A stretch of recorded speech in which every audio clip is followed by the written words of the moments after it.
malheureusement, on grandit. Et quand on grandit, on se perd. Et avec lui, on s'est perdu vraiment. Car il a eu le courage de courir derrière son rêve. Un jour, il m'a dit,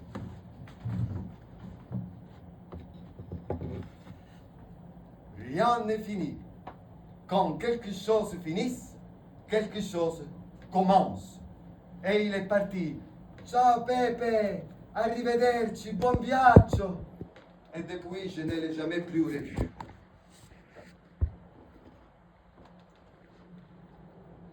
Pepe bien, le public est déjà là. Et si vous voulez, je vous raconte un peu l'histoire de l'Italie.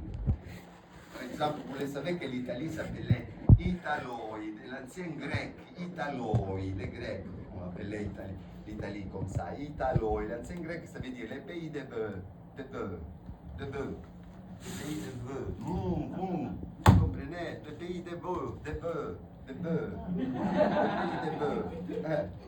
Oui, après Italoi, après les Grecs arrivaient Berlusconi, on est devenu Italon, les pays des cochons.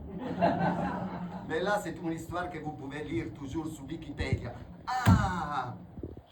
On va faire un petit reading de poésie. En attendant mon cousin Pepe Mauro, je vais vous lire des poèmes et des pensées poétiques, car il m'a laissé son journal poétique avant de partir. C'est le seul indice qu'il m'a laissé. C'est grâce à ça que j'ai découvert qu'il était venu en France.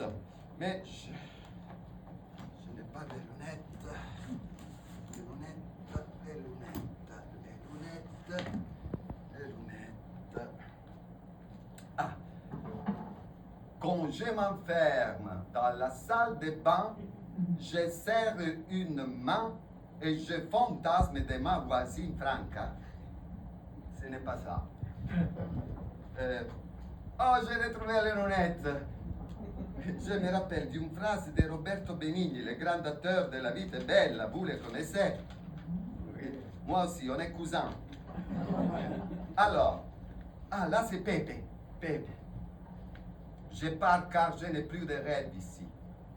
Ici, c'est comme tous mes rêves sont